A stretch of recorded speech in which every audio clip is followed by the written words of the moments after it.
Hi there, good evening, and what's up, America? I am Rich Valdes, Valdes with an S, at Rich Valdes on all of these social media.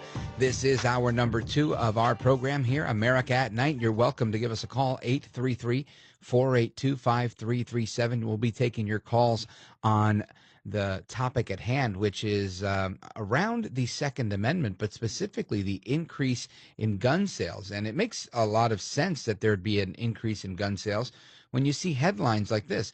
This is from earlier yesterday, actually. North Carolina House Speaker Tim Moore rammed several times by a car on the highway. So the Speaker of the North Carolina House, Tim Moore, and State Representative David Willis, along with the security team, were in their vehicle and were rammed by a car right on the highway. They were attacked. And it just seems that, these things tend to go unnoticed. They both happen to be Republicans. I don't know if that had anything to do with it. I would suspect that it likely did. But the security was driving the Speaker and Representative Willis back to Raleigh after a visit with Wilson for a series of events that day. And on the drive back, the vehicle was rammed from behind several times.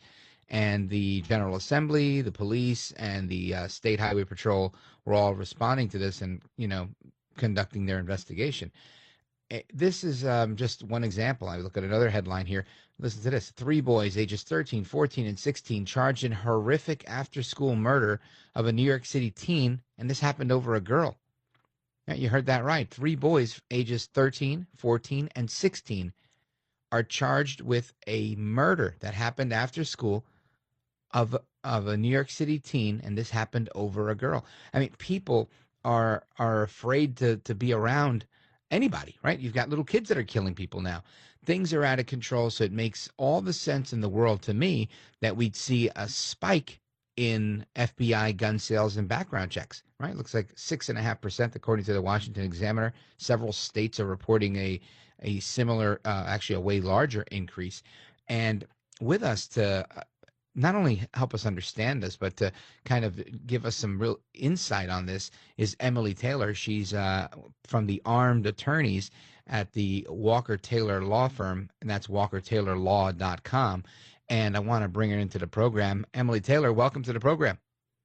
Well, thank you for having me. You bet. So let's talk a little bit about this. You guys specialize in litigation that revolves around the Second Amendment and gun laws. So do you see this often? I feel like this happens every time there's a spike in crime, or every time the Democrats in particular try to make some sort of gun grab or promote a new gun control measure. People say, oh, let me go and, stock up on ammo and get a few more guns. It's interesting. Of course, you've probably heard, and it's very true, that Barack Obama was the most successful gun salesman that the country has ever seen. Mm-hmm. And we thought that when Joe Biden was elected, we would see a similar trend. We did not. And I'm not sure if the country felt that he would perhaps just be ineffective in passing tighter gun control. And so perhaps that's why there was not an immediate rush. But we did see rushes surrounding not the presidential election, but other events in the country, the COVID-19 outbreak, the riots of 2020. And now we are finally seeing, with violent crime and ATF rulemaking, another rush to the gun store. I think people are also optimistic that the Supreme Court will protect their Second Amendment rights, and for states like the state of Maryland, in which all of a sudden it's quite a bit easier to get a carry permit and to exercise your Second Amendment right, we're seeing huge spikes in gun sales in states that were previously very restrictive, and those people are really getting to take advantage of for the first time. All right. I don't know if you're moving around, but it's really tough to hear you. So what's your take on this? What do you think is sparking this increase in sales, in particular in these states where we're seeing over 100% increase? Well, at this point, we believe it to be not just the violent crime wave that we're seeing, but also anxiety over the ATF and their essential unconstitutional legislating that they're currently doing. Of Right. course, And you're they talking could, about like this unofficial list that they're trying to make?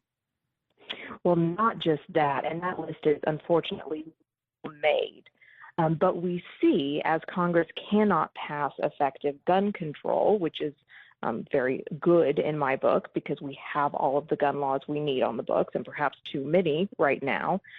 We see the ATF stepping in at the administration's direction and trying to further limit our Second Amendment rights.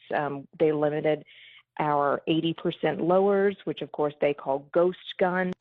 They are now limiting pistol arm braces, calling those short barrel rifles when they're attached to a pistol.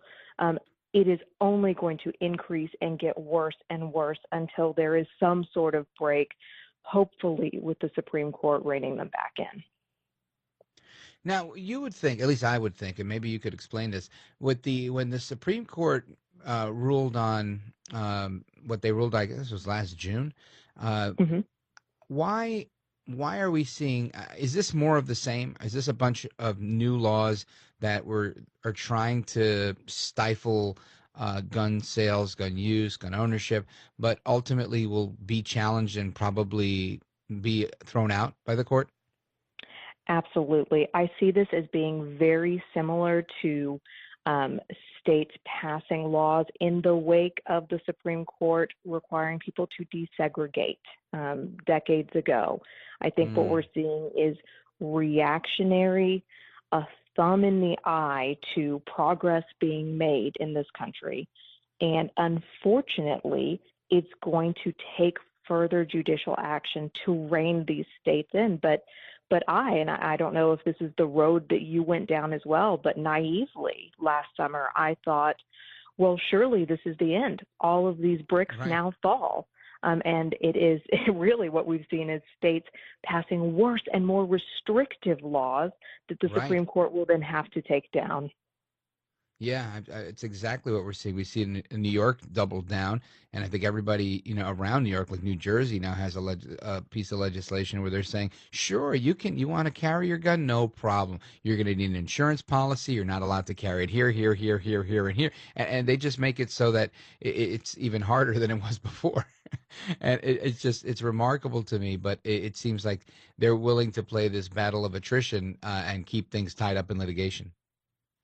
Absolutely. And it keeps gun owners from their Second Amendment rights for longer. It drains the resources of these Second Amendment advocacy groups. It's not cheap for Gun Owners of America, Second Amendment Foundation, Firearms Policy Coalition, the NRA. It's not cheap for them to initiate all of these lawsuits.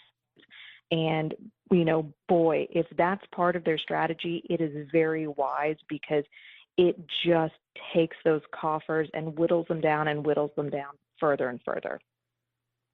Now, if people want to get in touch with you and follow your YouTube channel, which is Armed Attorneys, how do they do that? Just search Armed Attorneys on YouTube. You will find us. We are talking about breaking Second Amendment law. We do self-defense breakdowns on state-by-state self-defense law. Anything and everything gun-related. You can also find us at walkertaylorlaw.com. All right, folks, that's Emily Taylor. She's one of the armed attorneys that you'll find on YouTube. I checked out some of their content. I thought it was really cool. You should take a look, subscribe, and keep in touch with what they're doing. And Emily Taylor, I thank you for being with us and bringing us this update. Thank you.